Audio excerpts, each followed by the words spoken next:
भविष्य की दुनिया में इंसान सिर्फ 25 साल तक जी सकते हैं। हर किसी की कलाई पर समय ही मुद्रा बन चुका है। अगर कोई नहीं मरेगा तो दुनिया में अराजकता फैल जाएगी। इसलिए ऊपरी तबका समय पर नियंत्रण रखकर आम लोगों की मृत्यु दर को नियंत्रित करता है, जिससे दुनिया का संतुलन बना रहे। राहुल एक विशेष कार में अमीरों के इलाके की ओर बढ़ता है। हर टाइम जोन में लगने वाले भारी टोल टैक्स उसे हैरान कर देते हैं, लेकिन यह अनुभव उसकी इस भ्रष्ट व्यवस्था को खत्म करने की दृढ़ता को और मजबूत कर देता है। अमीरों के इलाके में घुसने के लिए वह एक हाई प्रोफाइल पार्टी में अपनी पहचान छिपाकर शामिल हो जाता है। वहां उसकी मुलाकात एक बैंक के प्रमुख से होती है, जिससे वह एक खतरनाक दांव लगाता है। राहुल, जिसने पहले ही जीवन को हल्के में लेना सीख लिया है, अपने पास सिर्फ 20 सेकंड का समय छोड़कर पूरा दांव लगा देता है। किस्मत से वह 1000 साल का समय जीत जाता है। अब वह भी अमीरों की श्रेणी में आ चुका है और बैंक प्रमुख की बेटी सिया की नजर उस पर पड़ती है। उधर जब अधिकारियों को बैंक प्रमुख की लाश मिलती है तो वे सिक्योरिटी कैमरे में राहुल को ब्रिज के पास देखते हैं और उसे हत्यारा समझ लेते हैं।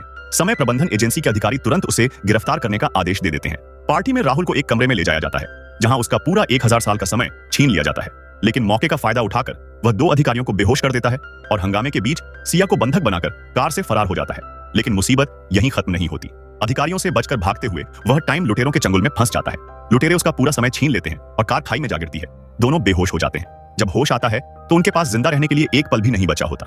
मजबूरी में राहुल सिया के गहने बेचकर 2 दिन का समय खरीदता है, मगर यह स्थायी समाधान नहीं था। आखिरकार राहुल एक जोखिम भरा फैसला लेता है। वह सिया के पिता को धमकी देता है कि अगर वह 1000 साल का समय नहीं देते तो उनकी बेटी की जान चली जाएगी। लेकिन चौंकाने वाली बात यह होती है कि जो व्यक्ति अपनी बेटी से बेहद प्यार करता था, वह फिर भी उसे बचाने के लिए तैयार नहीं होता। राहुल, जो पहले सिर्फ अपना फायदा सोच रहा था, अब सिया को छोड़ देता है। उसका यह फैसला सिया को अंदर तक छू जाता है और शायद पहली बार वह भी इस व्यवस्था के खिलाफ खड़ी होने का साहस महसूस